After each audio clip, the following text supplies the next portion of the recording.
Andy, my dude, have you heard of the magical website builder known as Squarespace? Ugh, not another Squarespace ad. I feel like every podcast is sponsored by them. Hey, don't knock it till you try it. Yes, okay, it is overhyped, but actually it lives up to the hype. Squarespace is like a website fairy godmother. With a click of a button, your site transforms into a beautiful masterpiece. A website fairy godmother? That sounds interesting. What makes it so magical? Well, for starters, those slick templates make anyone look like a professional web designer. Pick one, customize the colors and fonts to match your brand, and voila. Plus, the drag-and-drop fluid engine is so easy, your grandma could build a site on Squarespace. Well, she did knit me a lovely scarf last Christmas. Maybe website design is next. Exactly. And when you're ready to sell your Nana's handmade scarves online, Squarespace has built-in e-commerce. Add a store with one click. Get flexible payment options. Then watch those sales roll in. And when she wants to teach others her steezy scarf skills, Squarespace's new courses feature is just the ticket. Nana can set up her curriculum and enrollments and payments in a snap and become the next e-knitting influencer. Oh, wow, you really sold me with the grandma angle. Sign me up for that free trial. Just go to thenextreel.com/Squarespace and transform your site into a beautiful Squarespace masterpiece. Well, thanks, Pete. Even though it's overhyped, Squarespace actually sounds perfect for Nana's site's needs. Appreciate the warning on the ads, though. I'll brace myself next time I listen to a podcast. Anytime. Let me know if you need any help getting that site up and running.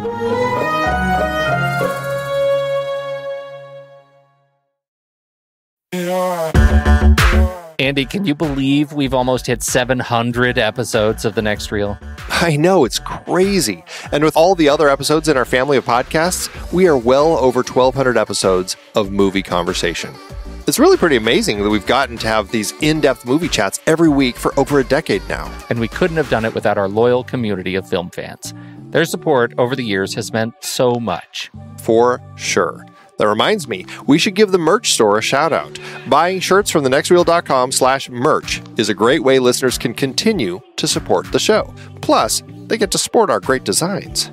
Absolutely. I think sometimes folks forget we have a variety of shirts, mugs, phone cases, and more available. In fact, a great place to start is with a shirt sporting the Next Reel's logo. We also have that classic Fast Times Spicoli Surf School tee, or the weirdly popular Rusty's European Tour shirt. The one from National Lampoon's European Vacation. Why is that so popular? Search me, but we have sold a ridiculous number of those. I guess there are a lot of Rustys taking trips to Europe? We're always adding new designs based on movies we've covered, like our brand new design for a streetcar named Desire, featuring a streetcar named Desire. So if you want to rep your love of TNR and films, head to thenextreel.com/merch. Every purchase helps us continue to have these weekly in-depth conversations. So visit thenextreel.com/merch today. And as always, thanks for listening and being a part of the Next Reel community. We've got lots more great movie chats coming your way. I'm Pete Wright. And I'm Andy Nelson. Welcome to The Next Reel. When the movie ends, our conversation begins. In just a matter of seconds, you're going to hear a classic episode of this show from back in the day when we called ourselves Movies We Like. It took us a while to settle into the show's format, so you'll notice some differences as you listen to these episodes. For instance, it takes us a bit of time to actually get into the conversation about the movie. Things like that. But we're still proud of the conversations about the movies themselves, and we think they're worth keeping in the library. So enjoy these episodes from our back catalog. And you can become part of our Discord community, learn more about the show, and find out how you can become a supporting member at thenextreel.com. So thank you, everybody, for downloading and listening to The Next Reel. We appreciate your time and attention, and we hope you enjoy the show.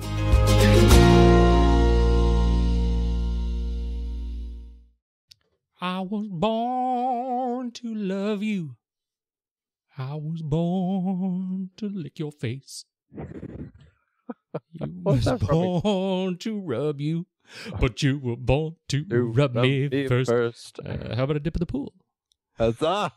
Yes. Good old Chevy. Do you have it? You have it, right?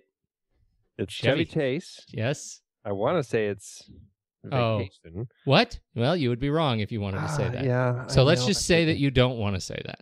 I don't want to say it's Vacation because That would just be crazy. How about different? Oh, it's poor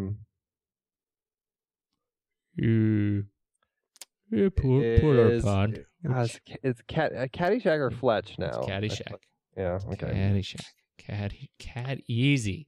Yeah. Easy, Andy. It's Caddyshack. I should have known. I was weak. And I'm working in a lumberyard. What's wrong with the lumberyards? I notice you don't visit them all that often. No. No.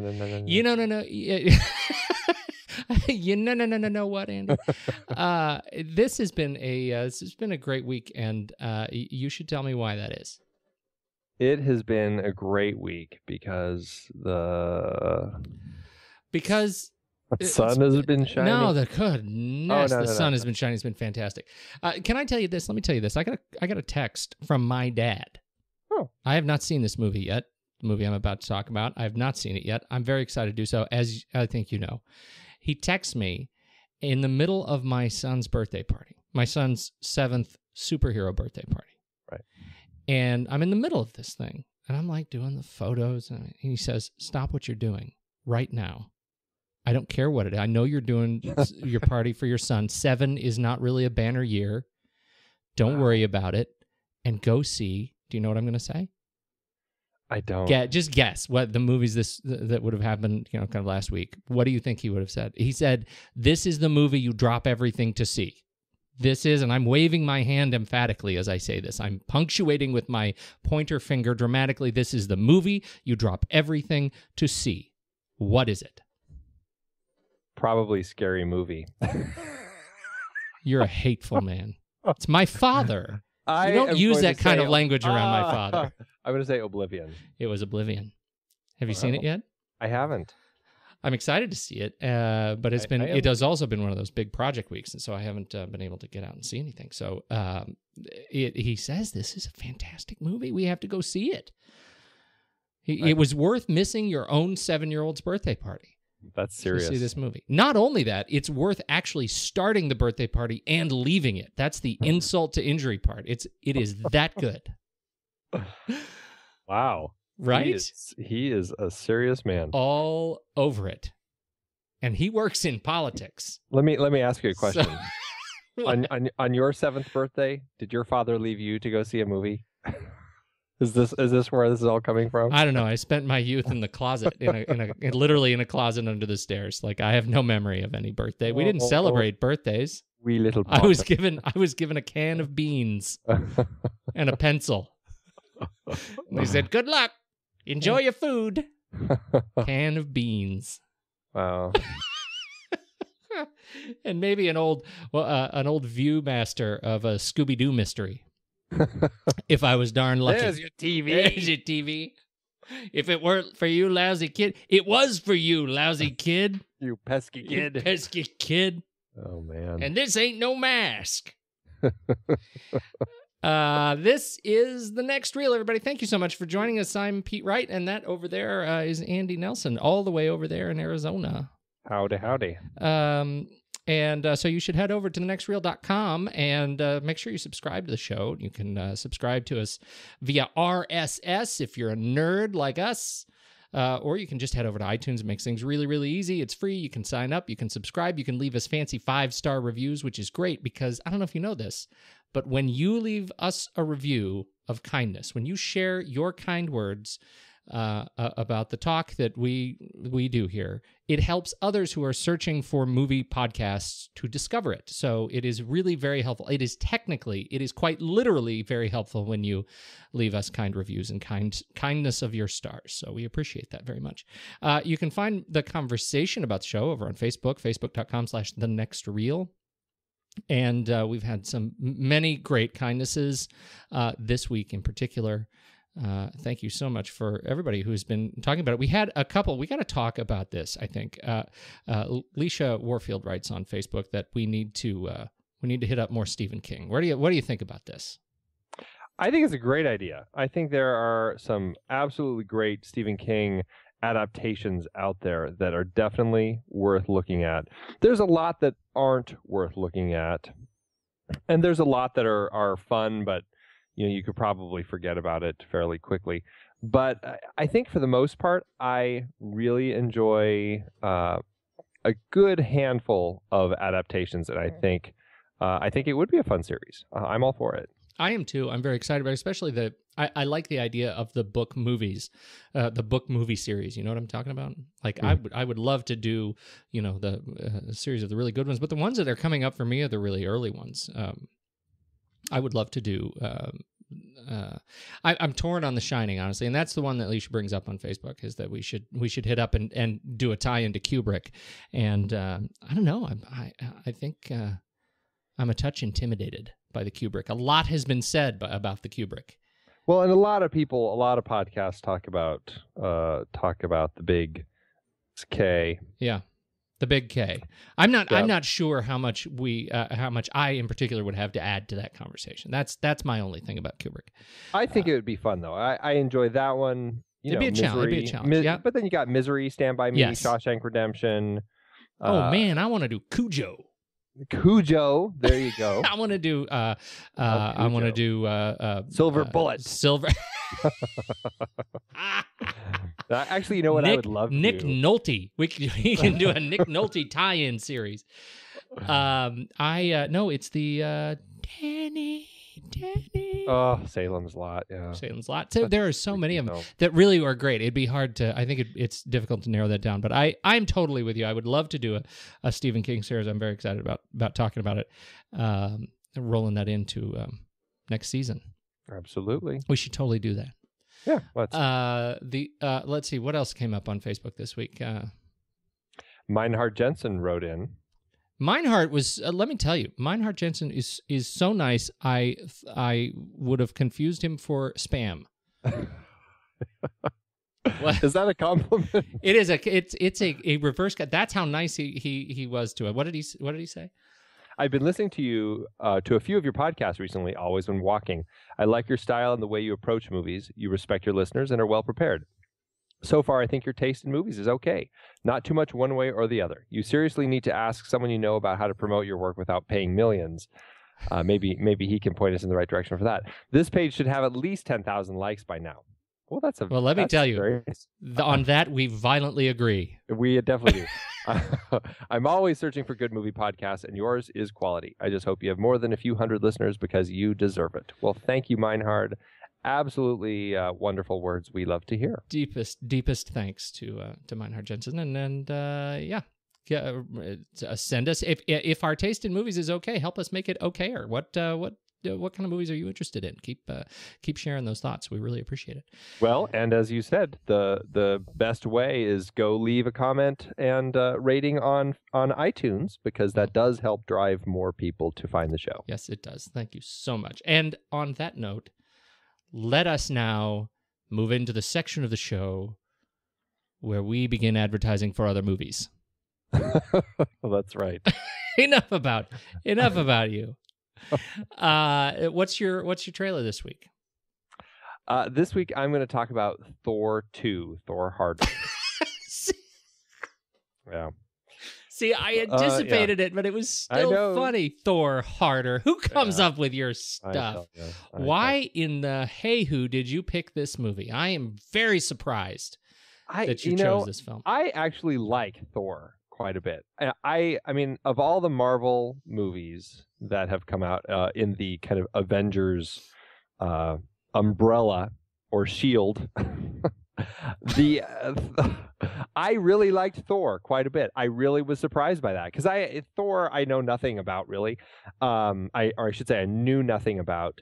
I enjoyed it. I really enjoyed that one. I don't know if it was the Shakespearean Kenneth Branagh touch, but I just found that one a lot more enjoyable than I was expecting. I mean, I think I enjoy Iron Man more, but I definitely enjoyed Thor more than Captain America, which I just really didn't like. And not to toot my own horn, but I wrote a script called Thor and the Almighty Dave. It's kind of a, straight-to-video kids movie is what it is. But, so Thor and the what?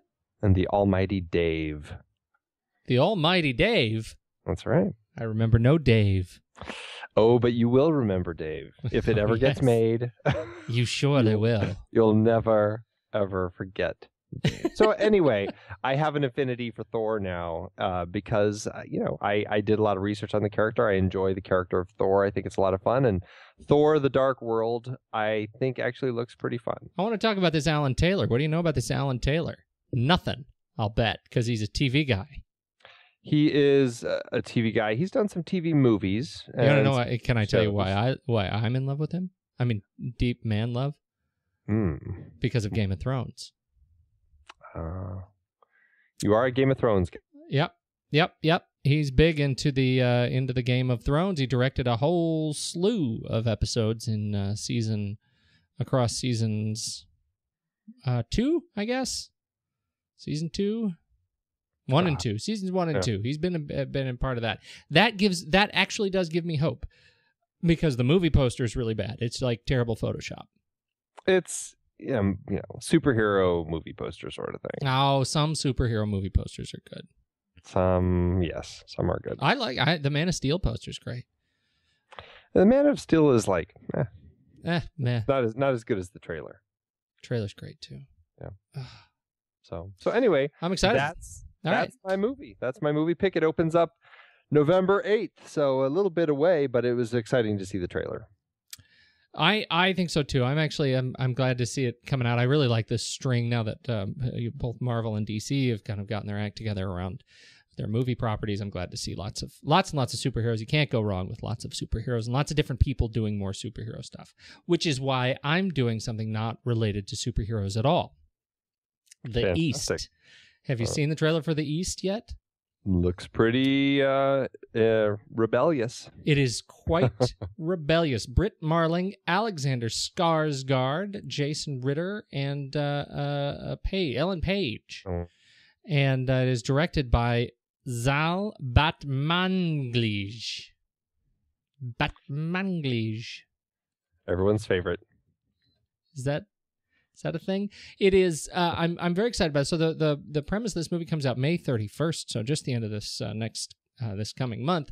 The premise of this movie is an intelligence officer, a private intelligence firm, sends in an operative to this to go undercover in a fringe anarchist group that is executing attacks on major corporations. Quid pro quo attacks. You poison our people, we're going to poison your executives, kind of things. And right. And so it's very rebellious. It kind of falls in line with the with kind of the string of sort of cultural mirror films that we're seeing about the toppling of the White House and the Purge and these are films that celebrate the toppling of organized systems. Yeah.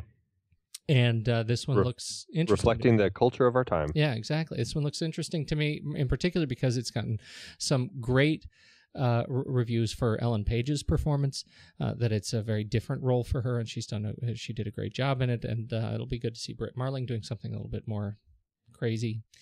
So I'm excited about this movie. The trailer looks great. So it's worth checking out again, May 31st, The East. Yeah, very cool. Zal Batmanglij. Quite a cast for Zal. He's I didn't know much about the Zal Batmanglij apart from let's see, how do I know him? He did The Sound of My Voice, but that was it, right? That's it. That's all in terms of the major, the full-length films that he's done, as far as I know. That, as I recall, had quite a bit of indie buzz. Yeah, a lot of it. Well, that was Britt Marling, and lots of indie buzz. So there you go. In any case, looks good. I'm excited about it. Excellent. Yeah, it looks like a good one. So yeah. So I don't know if it's something that you're supposed to drop everything in the middle of your 7-year-old's birthday party to see. I don't know if it's that kind of film, but we'll surely find out. No, that's apparently just Oblivion. Just Oblivion. That's right. All right, so let's talk about this. Where are we in our series? We've jumped over to the Westerns. And tonight we're talking about the Outlaw Josey Wales. Outlaw Josey Wales. Poor Josie, man. I reckon so. There's a guy gets it handed to him. Yeah. Why do you love this movie? I'm just going to tell you in brief why I love it. Because it's the perfect Western. And what makes it perfect? I'm curious. Because it's essentially a Greek tragedy in boots. Right? It's a film that defines so many stereotypes of Westerns. It either defines them or totally celebrates them. It is a mix of like this just sort of like dark plotting drama with these brilliant bursts of dry comedy that come out of nowhere, all coupled with a tragic hero that can spit with amazing accuracy. as good as he shoots. Unreal, this guy and spitting. The spitting is pretty spectacular. It is pretty spectacular. And the dog, that poor dog, gets spit on all the time. But he remains faithful. It is fantastic. So I love this movie. So that's why, I love this movie. It's a movie about a guy going on a parade, a miscreant parade across the country for revenge. How can you possibly go wrong with that? Yes, I agree. I think I look at it a little differently, but I still completely love this film. I love what it's doing with the Western. I love that it's changing kind of what the Western was in a way. It's kind of fitting in with the revisionist Westerns that started popping up in the 60s and 70s and continued. It changing the tone of what people expected in a Western. It was a little darker and more serious. Right from the start in this one, geez, you get, just basically a massacre on his family, and it's horrendous. And then you get this loner, but then you get all these fascinating supporting characters in this, several of which are Native American characters and several of which are female characters that in Westerns typically before this hadn't been or typically before the revisionist Westerns kind of kicked in, hadn't really been given great depictions. And this was a really great story where you get these really fascinating Native American characters that actually seem to have a little more meat to them. They're given more of a sense of real people. And I love those two characters that we have in this film. Actually, the three characters. The three principal Native American characters in the film all are just are great characters, and I think really shine. And I just feel like this movie just did so much for the Western, and you've got this lone character, you've got this picaresque journey across several states as he's trying to seek revenge and or escape from the wrath of these redleggers.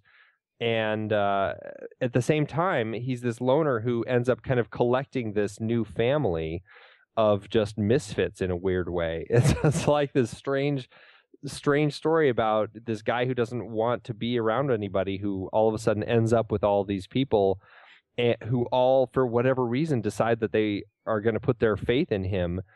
Even the old lady who, for all intents and purposes, completely sees Josey Wales as like one of the ultimate sinners. He's a murderer, outlaw, miscreant, and all of that. But, which is one of the great bits when she is talking with Lone Chief Dan George, Lone Waddy.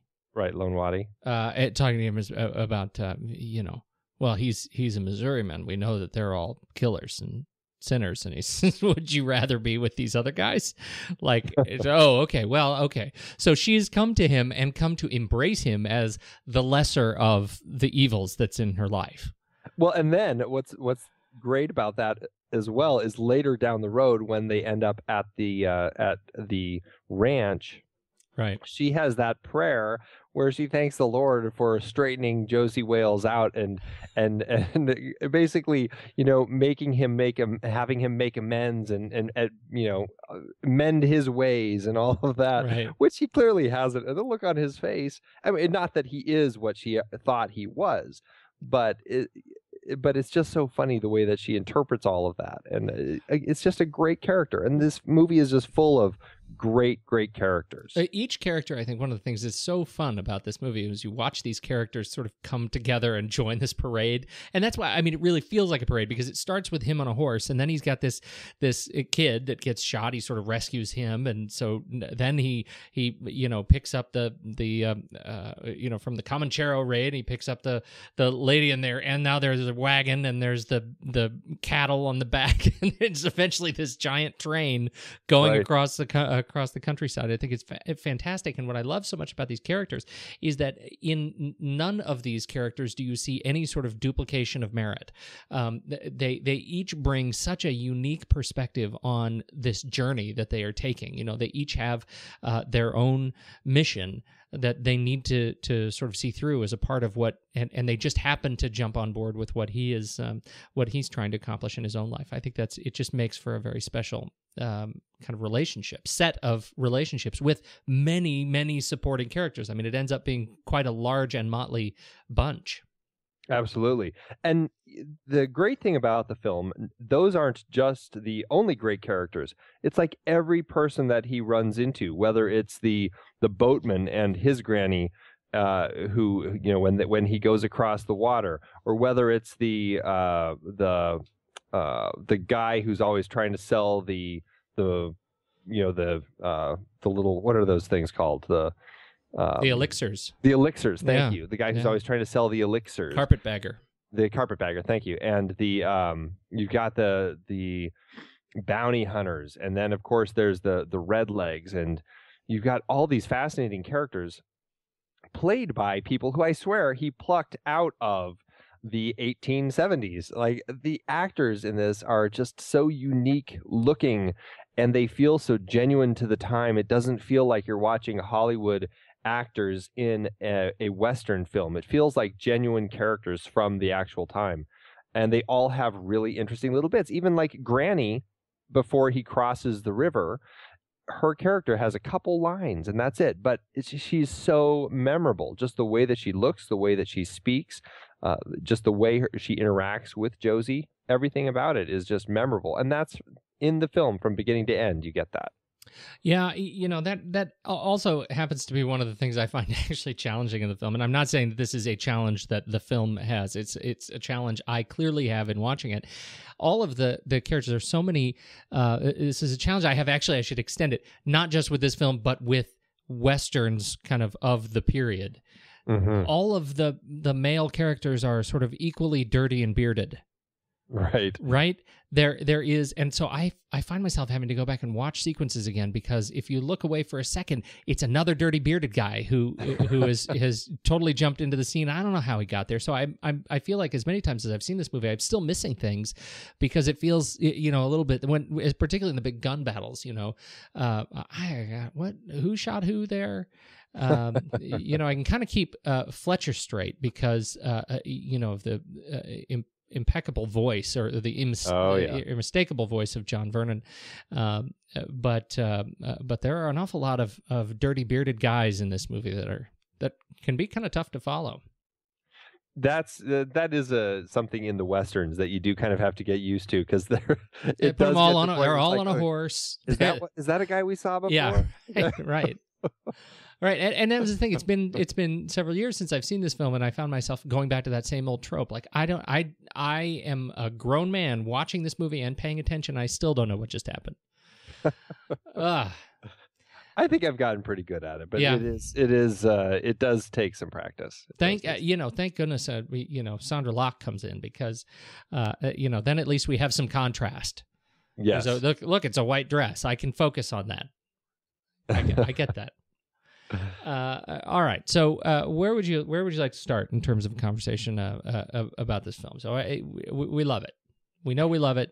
Yes. What is it? You have brought up a couple of times this the idea of the revisionist Western, and I think I misspoke earlier when I said I love that it defined and celebrates. It either defines or celebrates some of the Western tropes or stereotypes, and it obviously came at a period after a long era of celebrated Western films. But talk a little bit more about what this Western revisionist kind of movement is, and of which you speak. Well, yeah, I mean, you think of a lot of the kind of, I mean, I don't want to stereotype them all as kind of the John Wayne Westerns, but you look at the types of Westerns that John Wayne had been in up until then, they were much more I guess positive, the good guy in the white hat and the bad guy in the black hat. And you had just this real kind of almost American sort of feel to what the Westerns were. And there's this traditional nature to it, the kind of the John Ford films.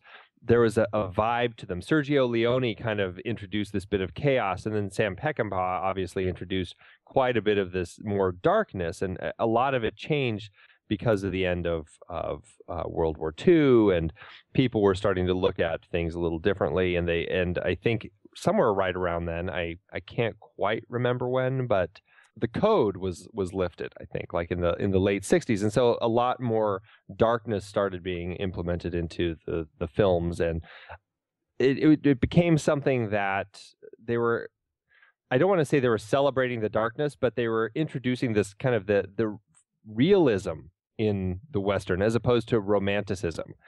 And that is really kind of what started making this change. And then, of course, in the 70s, you have, Vietnam, and that introduced a lot of that tone, a lot of this disenfranchisement with the government and divisiveness. And so people really took to that. And you see that in, some of Sam Peckinpah's films, like I said, or Arthur Penn's Little Big Man, Robert Altman's McCabe and Mr. Miller, Cat Ballou. You've got a lot of these sorts of films that just took a darker tone, or took those things that were in those romanticized Westerns and kind of twisted them on their ear a little bit, and also acknowledged and I guess you could say tried to repair some of the things that had been wrong in those, like I said, stronger roles for women, giving Native Americans and Mexicans a more sympathetic view, looking down on the government, things like that. And so that's really kind of what came in with this revisionist Western. I don't think in the times of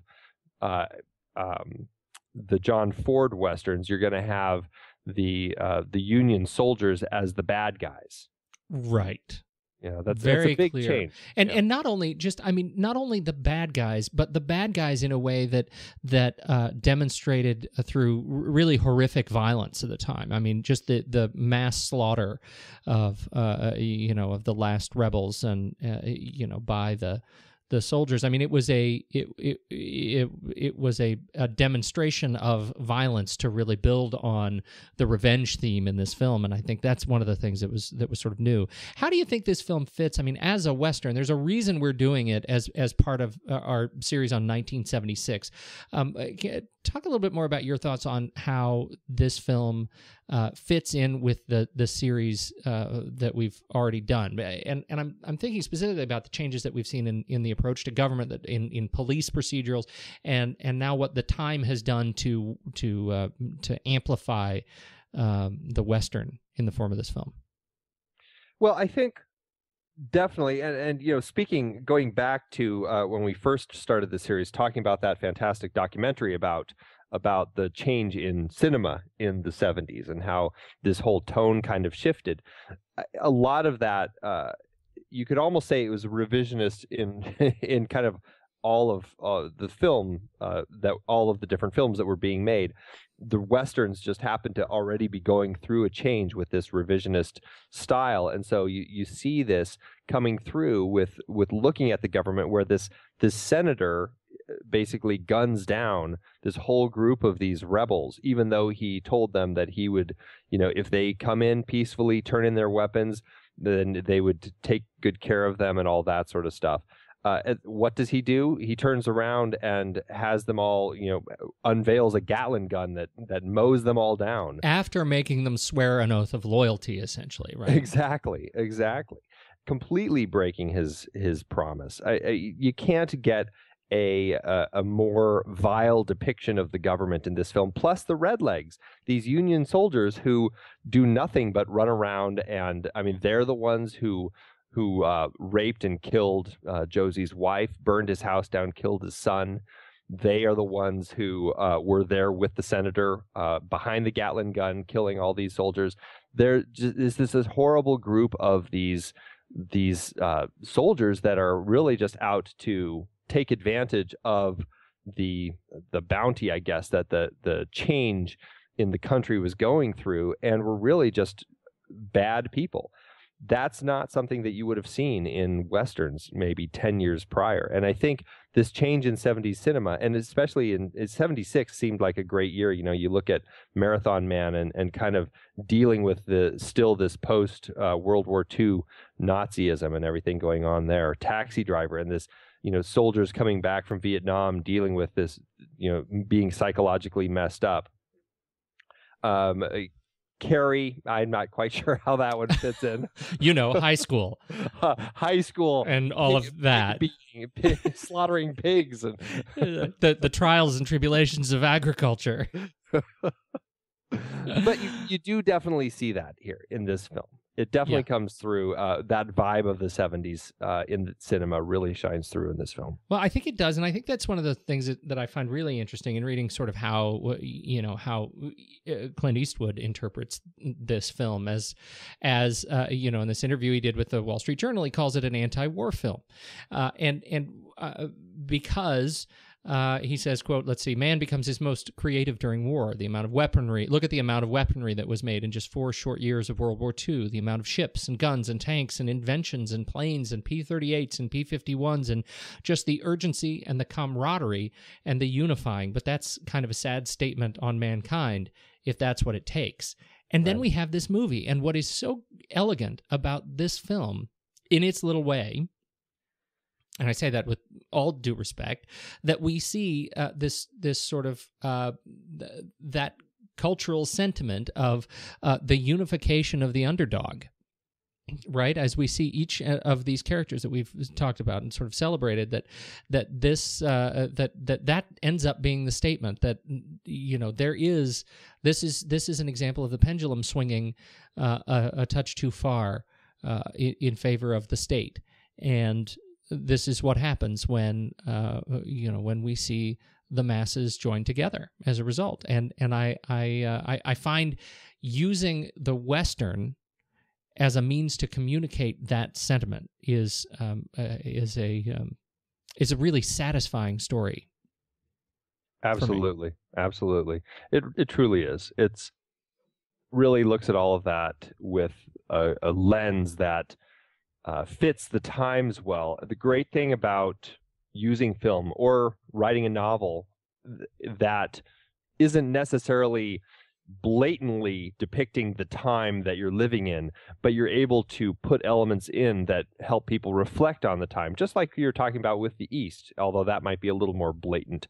This is more of a genre film that has some elements in it that people can then identify with the time, and it gives them that feel. It gives them that vibe of the divisiveness and disenchantment that everyone is feeling then. I think so. I wonder. It makes me really want to go back and watch Butch Cassidy again, and I'm very excited. I think that's on the list, right? We're gonna be talking about that someday. Someday, yep. Someday sooner rather than later. Not next week. We're not talking. Not next week. No. But that's another one of those that introduces, and the reason I bring up Butch Cassidy is because of the fantastic juxtaposition of modern elements in the Western environment, right? Right. The bicycle bit, and the modern music that goes along with the riding the bike, I think is just it's fantastic. And so when you come in this movie, one of the things that I think we see is this is the use of these little comic moments and the treatments of these stereotypes, particularly around Native Americans, and the sort of gentleness that they use to treat those stereotypes in terms of Lone Wadey and his constant sort of she thinks I'm a chief, or I used to be respected, Mm-hmm. but it's always just kind of, oh, there's a sad old man, and that's kind of a thing. But I find those elements of comedy introduced that seem strikingly modern in tone to me, and I guess in a little bit take me out of the film, but only in just the right way. Do you know what I'm saying? Am I making any sense there? Yeah, I think so. Because you're right. I mean, some of those. I mean, I agree and I disagree, because I do think you're right. It does feel like, okay, maybe this is modern sensibilities, a modern way that are depicting this character. I'm not sure if Lone Wadi is going to really play it that way or speak that way. But I don't know. There's something about Chief Dan George and the way he plays that role. I just feel so in tune with him. I feel like I never question that he's out of place in this Western. I don't feel like he's speaking in modern language or anything. So I don't know. I guess I never really had a problem with it. But I could totally see where you're coming from. And it would be a shame to characterize it like that, because I certainly do not have a problem with it. And I think it's totally appropriate in this movie. I just think there's a certain kind of juxtaposition of tonalities in this film between what they're trying to maintain in the scope and scale and sentiment of the post-Civil War West, and the sort of jibing humor of the contemporary 70s sort of speech. And right.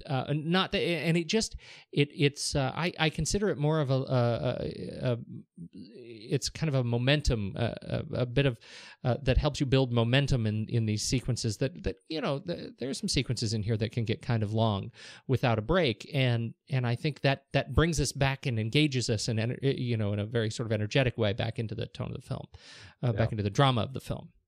Right. So I think it's fine. I love it. I just find it interesting. That's all. Yeah. Don't twist my words, man. I'm sorry. The casting in this is great. We've already talked about these interesting supporting characters, but I mean, looking at the cast, I mean, obviously Clint Eastwood, he's kind of a class by himself as far as what he does in Westerns. I mean, he truly is almost like stepped out from the Western age into the modern times, and has created this character that it really feels truly like a Western character. Yes. And I love watching him. Yeah. We talked a little bit about this last week. I mean, did you have a chance to reflect a little bit on what it's like or what it must have been like to sort of watch young Clint Eastwood at work? Younger Clint Eastwood at work? Younger Clint Eastwood. I can't imagine, but I am sure that it's. I mean, the thing about what I hear about Clint Eastwood on set is he's just relaxed, knows what he wants. He's very confident in his decisions. He's very loose. Also, he's not set on the shot. The frame wasn't quite right, and he's very much like, I think that works. Let's move on. And if he thinks he's got it, then he's got it. And he just kind of keeps moving forward. My sense is he creates a very relaxed vibe on set and makes everybody feel very comfortable, and is one of those things where it wouldn't even faze you that you're working with Clint Eastwood, because he's just such a natural when he's directing, which we also didn't say. He directed this film as well. So he did. I was just when the opening credits sort of come up, and the studio logo fades out, and you see him behind that plow with his son crossing that field. I thought that's exactly the guy that I grew up with. I felt like I was going back in time. Like, he's just vibrant and energetic, and it's a little bit of a betrayal when I turn back to the GM ad, or the Detroit ad from the Super Bowl, where he's, He's still Clint Eastwood. I mean, he's still Clint Eastwood, but he's not Josey Wales. Yeah. This was it's such a powerful portrayal of this character. But I mean, playing Western characters, I mean, I don't think he's done a Western since Unforgiven. No. Am I right? Yeah. Which was 92. And I would say Unforgiven is probably my favorite Western that he's directed and starred in. But I don't know. Outlaw Josey Wales is way up there for me. Yeah, I mean, I'm not saying I want to compare those two because, wow. Different film, very different film. Different film, but it's interesting because Outlaw Josey Wales has a lot more thought put into it than, I think maybe some people were expecting. I don't know, but it's in the 1970s Western, it wasn't a Sergio Leone type of Western. It really had some thought going on in it. Yeah. And I think in a way it was almost like an early training ground for what he brought to Unforgiven. Yeah, no, I absolutely agree with that. When you look at the, and I shouldn't say it's a different film. I mean, it is actually very, very similar film when you have this kind of, the reluctant gunslinger returns to duty. Yeah, right. That's the journey story here, and it's, but it just, boy. It's tough to compete with that one. And plus Morgan Freeman and Gene Hackman. I know. It's hard to go wrong with that film. Okay, so the casting, moving on from Clint. Yeah, so Chief Dan George, I already mentioned, Yep. Was just fantastic in this film. He was, gosh, how old was he when he did this? He was born in 1899. So that would make him 77 when he was making this film. He had a really hard time with his lines. So Clint had to basically kind of just repeat them over and over with him and get him to a point where he could kind of say them. And and his assistant cameraman caught him mouthing the lines along with Chief Dan George, just trying to get him right. He had to tell him, I think you're mouthing the lines. And he's like, crap, got to get myself back into character. But Chief Dan George, though, the way he ended up playing the character and delivering the lines, it just creates this I don't know what it is about his character that I find so endearing. It's just kind of this old Indian who is kind of at this point where it's like he once had so much more going on in his life, and now he's kind of resigned to be the old one who everyone's kind of dismissed, and he still wants to get some of that youth back, and there's something about him that is just fantastic. There's a funny twist there's got to be a funny twist in here on the Lone Ranger and Tonto relationship, right? Right. Like this is what they look like, now. Right, exactly. Where are they now? Well, I used to have some respect. What does he say about his horse? He's just like, I didn't surrender, but or whatever, something like that. And that's how they got me. I can't remember what he said, but yeah.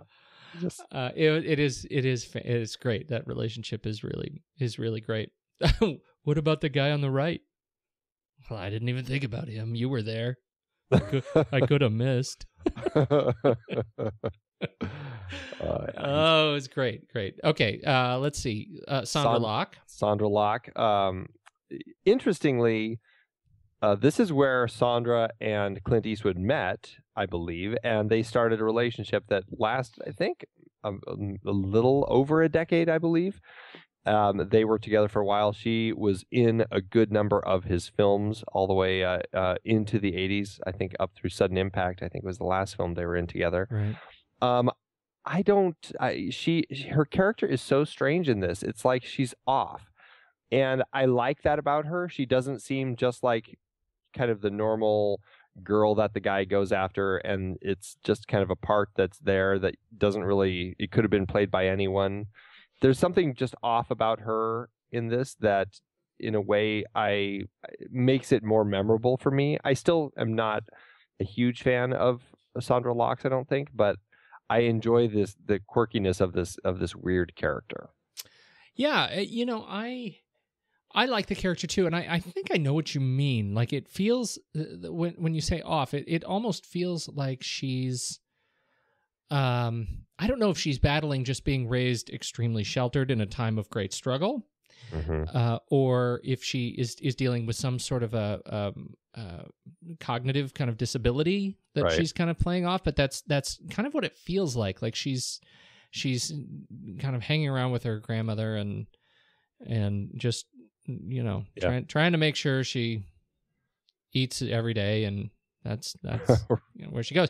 But yet, like, there is a certain kind of affinity that they have for one another. Certainly that Josey Wales has for her, that sort of builds, and I think that adds another dimension to the relationship and makes it either darker but certainly more textural in terms of their sort of dramatic relationship. I think it's a rich relationship, no matter whether you think it's positive or negative. Right. It's certainly an interesting choice. It is. It definitely. This is where, like I said, this is where they met. Interestingly, Philip Kaufman, who was originally, he's credited as co-writing the screenplay. He was actually directing this film.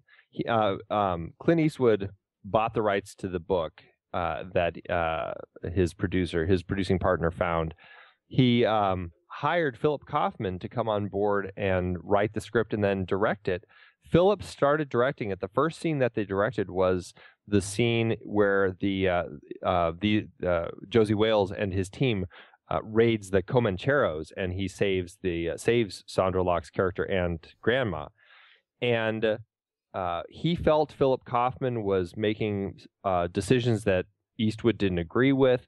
He was felt like Philip Kaufman was just the very specific shot. Like I said, Eastwood is a lot looser. He's like, yeah, it's fine, we got it. And Kaufman didn't work that way.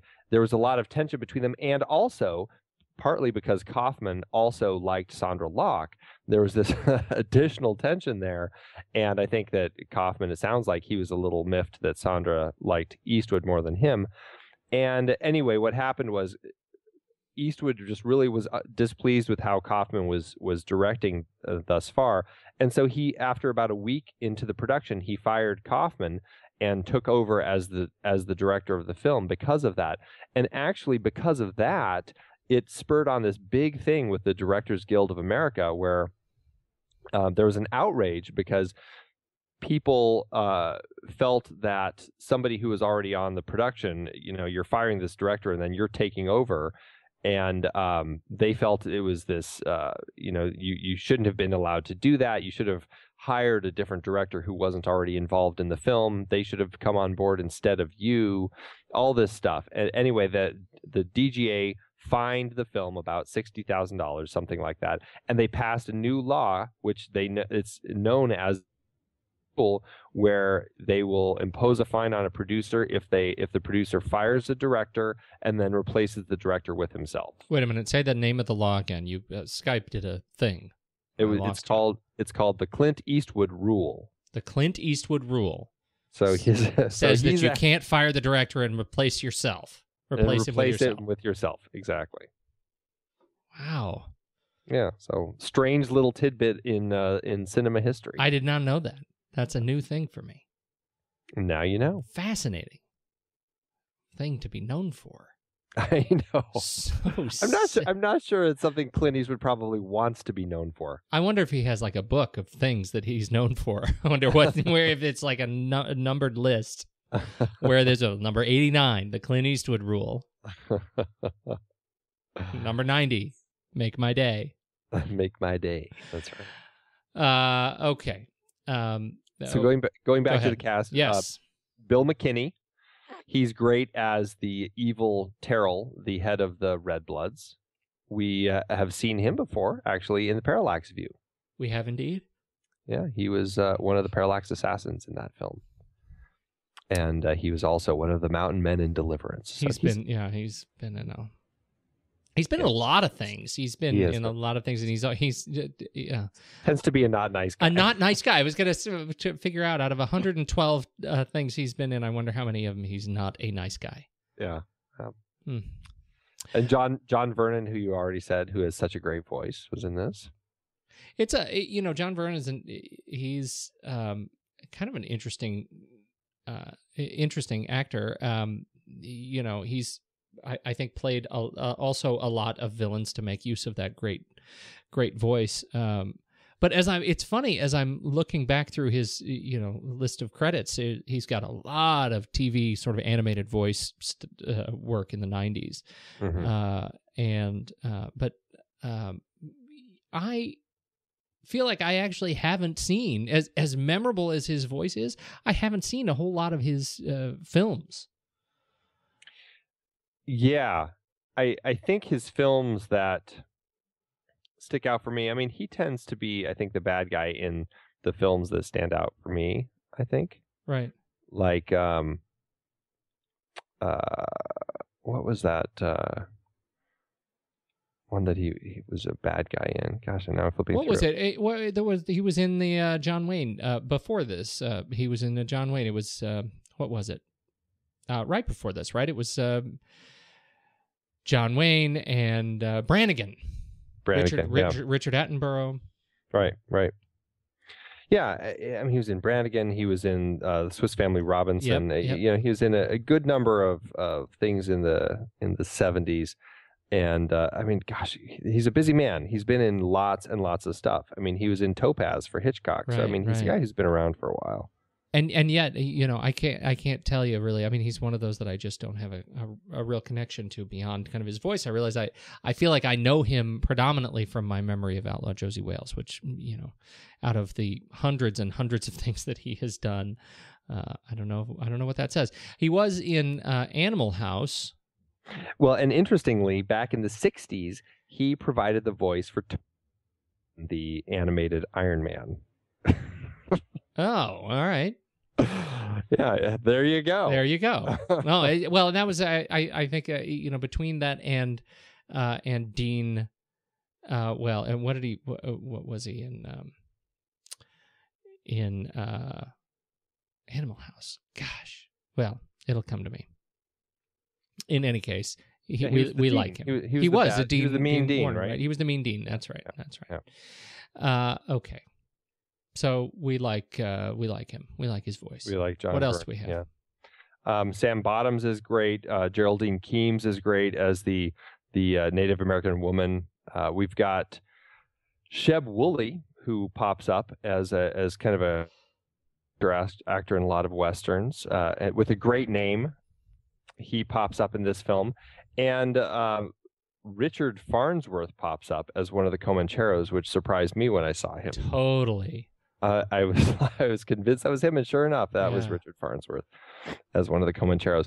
And then the last one that I want to point out, I mean, there's lots of great actors all through the film, but the last one that I wanted to point out is Royal Dano, who appears in this film as one of the townsfolk in the town at the end of the film. Royal Dano, I guess I could say I most remember him as the voice of Abraham Lincoln in the Disneyland animatronic Disney thing, or the animatronic Lincoln thing. He was the voice of Abraham Lincoln. Oh, man. I don't think I ever knew that until now, but that voice always was kind of like the Abraham Lincoln voice. Wow.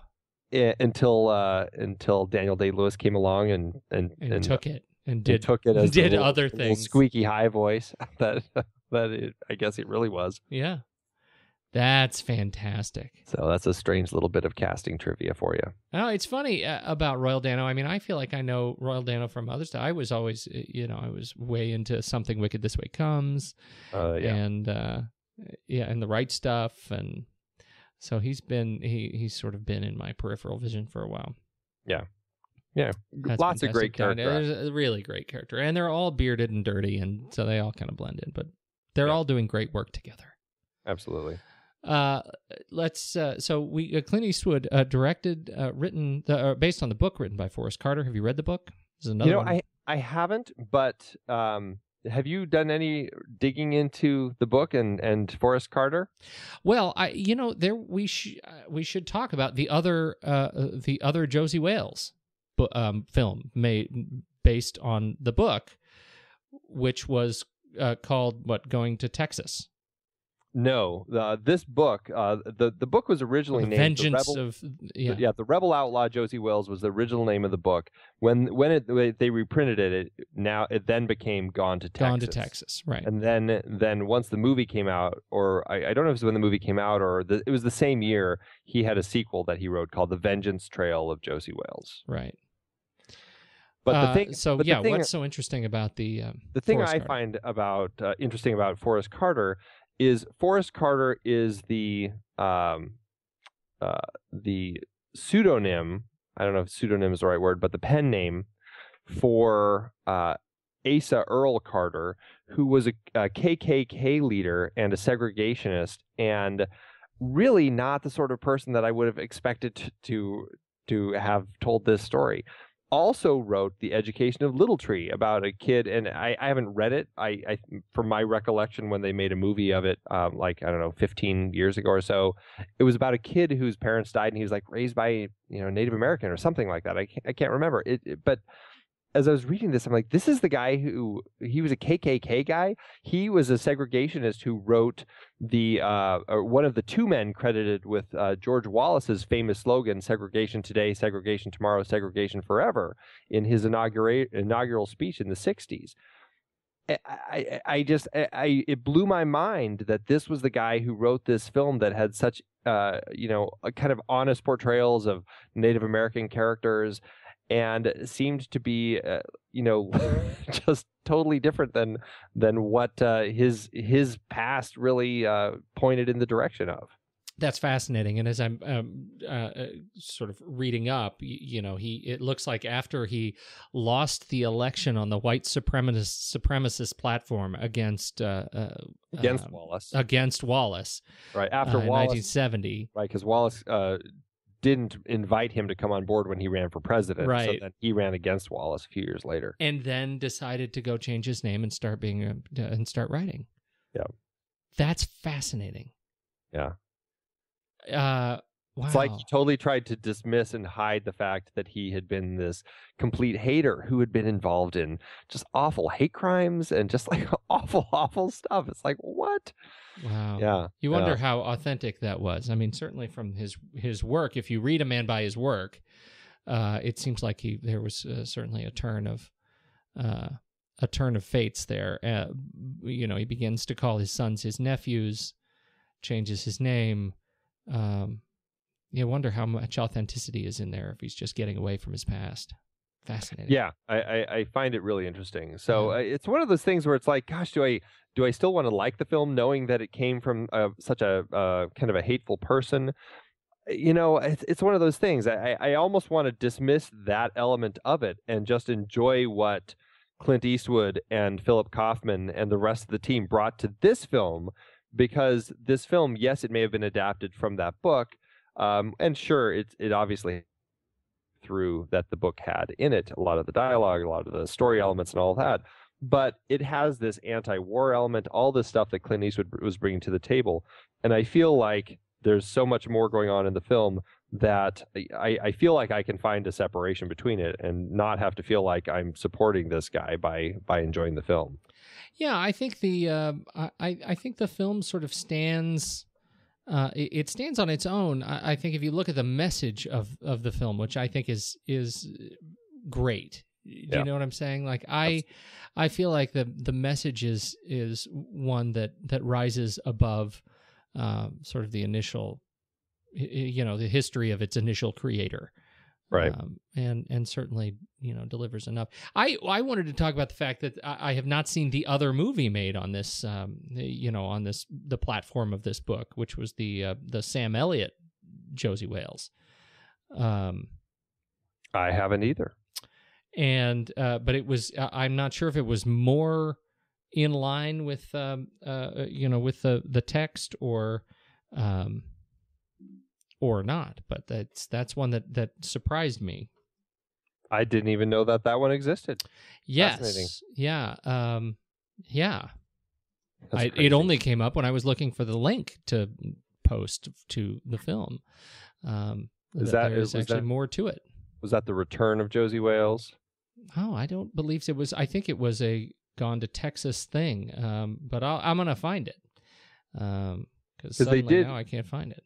10 years later, in 1986, Michael Parks directed a sequel, The Return of Josey Wales. Well, am I thinking of that? Did that have Sam Elliott in it?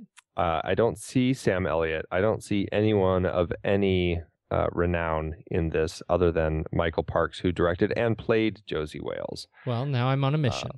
Yeah. This is what I get for not actually copying my links when I see them.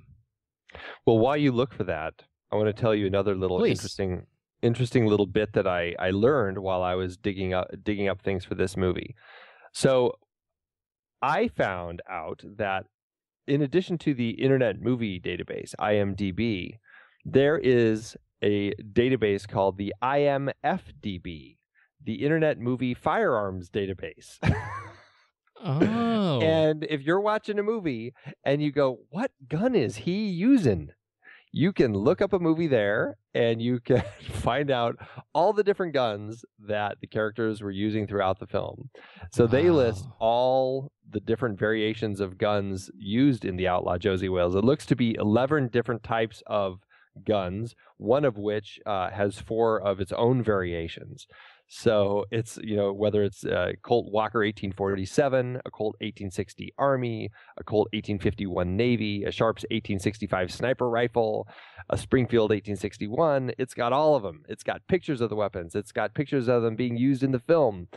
It's a crazy little thing for anyone who happens to be a gun nut, I guess. It's something that's That's too funny. Yeah.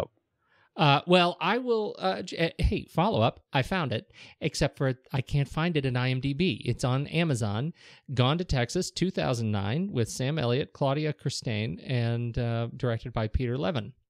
And you can buy it on DVD for $5.74. So apparently, it's quite a stunner. Wow, a lot of fans, I guess. Right? Yeah.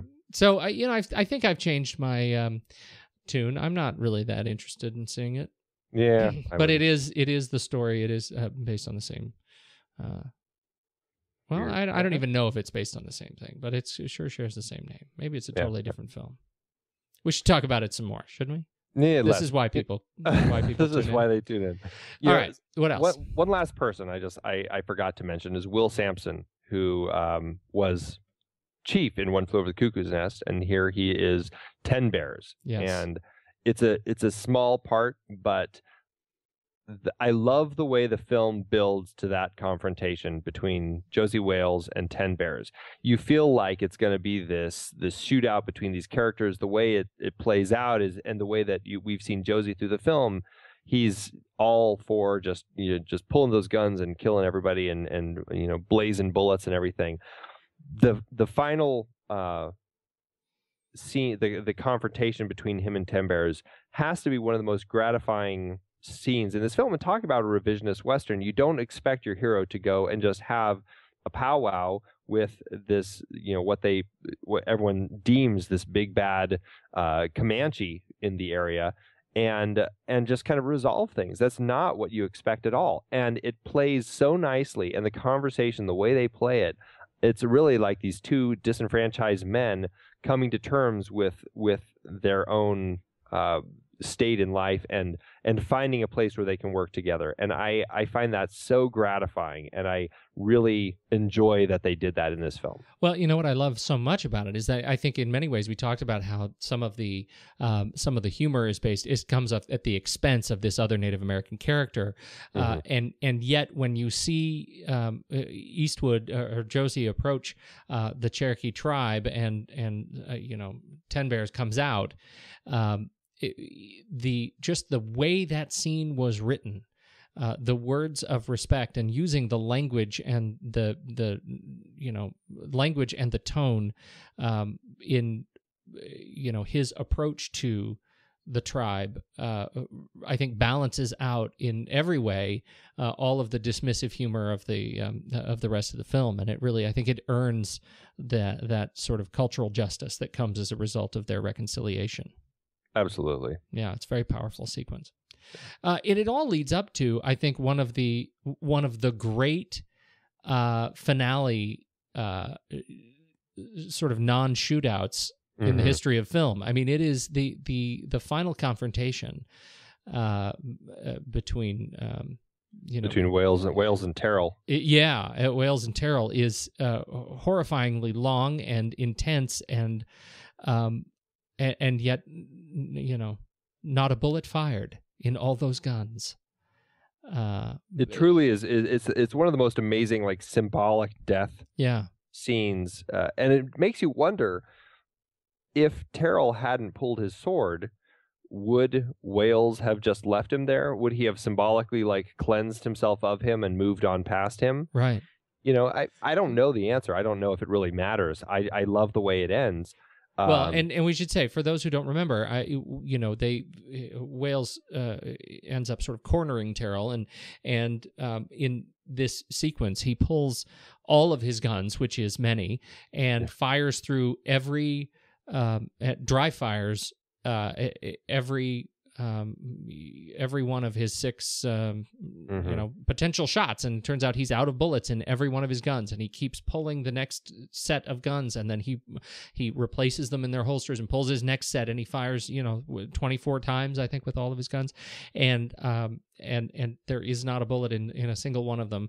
And so there the 2 men are standing, and finally Terrell does draw his sword, and again, I think you use the word symbolic. It's just right as Wales grabs the sword, and you have this sort of moment where Terrell effectively is falling on his own sword through Josey's hands, and I think it's an extremely powerful moment. It's a long sequence of and you see that just sort of anticipation in Terrell's eyes. But what I think is so powerful at the end of that, there is a reflection on Wales, and you see his face as he is looking down at Terrell, who has now fallen to the ground, and he closes his eyes, Wales. He closes his eyes and opens them really wide again, and you can almost... I think you can read it a couple of ways. Like, I'm torn as I watch that sequence. I watched that sequence a couple of times today, and the first time I thought, wow, that's him being cleansed. Mm-hmm. Right, that's him finding the revenge that he had sought, and the other side of it, as I watched it again right before we went on the air, look, there's him, really sort of wondering what the journey was really all about. Was it worth it? I think that is such a brilliant moment that we get to celebrate his own kind of agony. It's an interesting comparison moment between that and Jessica Chastain at the end of Zero Dark 30. Exactly. Yeah. Was it worth it? Was the journey worth it? Yeah. Where do we go from here? Right. Yeah, that's fantastic. Luckily, he's already found a new family. They have this ranch, and he's already in a place where he's able to kind of move through that. And I love that bit. And also the last bit. I mean, just talking about all the bits, but the last bit with John Vernon at the end. It's this amazing moment where these 2 men recognize each other and acknowledge everything that's gone on, and in their own way, it's almost they come to terms with it, move past it, and that's it. It's just a beautiful, beautiful moment. Truly, it truly is. This film did. This film is well liked. It is well liked. It did well for itself. Yeah, it did well for a little Western. Little Eastwood venture. Little Eastwood Western. It it cost $3.7 million to make, and it made about looks like about almost $32 million domestically. I didn't find anything about international figures, but it turned a handsome profit. It certainly did. Mm-hmm. What else do you have on this film as we kind of begin to wrap up here? I think I've gone through everything. I used my last little bits while you were digging for that remake information. So, excellent. Well, let's flick chart this thing, shall we? Absolutely. All right, you ready? Oh, I'm ready. The Outlaw Josey Wales or Cloud Atlas? Well, the Outlaw Josey Wales. I completely agree. The Outlaw Josey Wales or the Maltese Falcon? Both interesting genre-defining films. Yeah, they sure are, huh? I think I would go with Josey Wales. I think I would too. Yeah. There's more color in it. How about that? Sold on the Eastman stock. All right, the Outlaw Josey Wales or the Treasure of the Sierra Madre. There's a more interesting. Ooh, yeah, that is a tough one. Some good. I'm still going to go with Josey Wales. Oh boy, I'm really torn on that one. I might go Treasure of the Sierra Madre. The thing about Sierra Madre, the thing that would push it over, the thing that gives me license to say okay, is the holy cow, I'm going crazy in the woods sequence. Mm-hmm. That was really powerful stuff in Sierra Madre. It is. All right, I would go with that. I'm easy. All right. All right. The Outlaw Josey Wales or Dark City? Well, Dark City. I would put Dark City on first. I probably, gosh, I don't know. I feel like I could put either one on and be completely content. But I feel easy with Dark City. I feel like there's a uniqueness to that film that I really enjoy. So we'll do Dark City.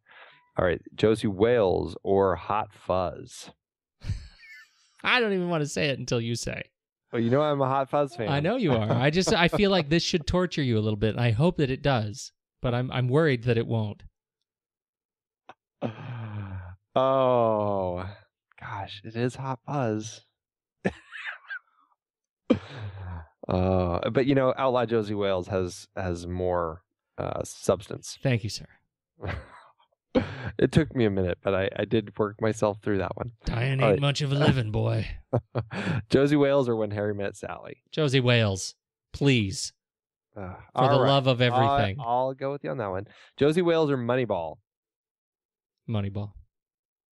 I would watch Josey Wales over Moneyball, but I really love Moneyball. I love Moneyball. Too. There you go, number 17. That's good. That feels just about right. I'm liking how this flick chart's working out for us. I know we still have some catch up to do, but I'm really liking how this is working out. Every time we come to the end of it, it just sort of gut check feels right. Feels good. Feels good. It feels good. Feels good. All right. What are we doing? Where are we going from here? We're doing Network next week. Absolutely. We're finishing up our 76 series with Network. We have a crossover. It's a very special episode. It is. Why is it? Are we going to talk about why it's a crossover? Sure. Go ahead. Well, it's a crossover because it is both part of our 1976 series, of which we will have capped off our five of our favorites from that year, and it is a Paddy Chayefsky movie, who is undeniably, "Thou shalt not speaketh other than this holy truth," one of the very greatest cinema writers of all time, writers bar none of all time. We're very excited to do a brief series of Paddy Chayefsky before we get into the heat of the summer and some of the bigger films that are sort of we're very excited to talk about. So, absolutely. So that's what's coming up. Network next week. We're very excited about it. I think that's all the news that is that we had this week. Yeah, you done? All the news that's fit to print. I wish we printed. Paper's dead. We wanted to take a moment to thank you for your continued support over the years. It's hard to believe that we've been having weekly, in-depth discussions about movies since 2011. That's right, 12 years and counting. Producing this show is a labor of love for us, but it does require a lot of time and effort each week. If you enjoy our podcast and would love to help keep it going, there are some easy ways you can show your support. One is by using our Originals page to shop for the original source material that movies we've discussed were based on. That's right. In Season 1 alone, we covered 13 films adapted from books or plays, from Charlie Kaufman's adaptation to David Fincher adaptations like Fight Club. In Season 2, we covered even more, like Powell and Pressburger's The Red Shoes and The African Queen from our series about legendary cinematographer Jack Cardiff. We can't forget about the 4 Jason Bourne movies we talked about. Love those movies. Well, the original trilogy, at least. For our Richard D. Zanuck series, we did Jaws, Rush, Big Fish, and more. And for our horror series, we talked about John Carpenter's The Thing, which was adapted from Who Goes There? We did our first great car chase series with movies like Bullet, The French Connection, and Drive. And for the holidays, we did Preston Sturgis's Christmas in July. We had a great John Huston series with adaptations like The Maltese Falcon and The Treasure of the Sierra Madre. And for our baseball series, Moneyball with Brad Pitt. Have I told you lately how much I love that movie? Yeah, I think you have. Plus, our Magician series and Heist film series had adaptations as well. Tons of page-to-screen gems. Listeners can find the details and links to the original material at thenextreel.com/originals. Every book, play, or movie you buy through our links helps support the show, and it's no extra cost to you. So dive in and get your next read today. thenextreel.com/originals has all the films adapted from other sources that not only we have covered, but all of the shows on the Next Reel family of podcasts. Check it out and get reading. Support the show and build your reading list. It's a win-win. Head to thenextreel.com/originals.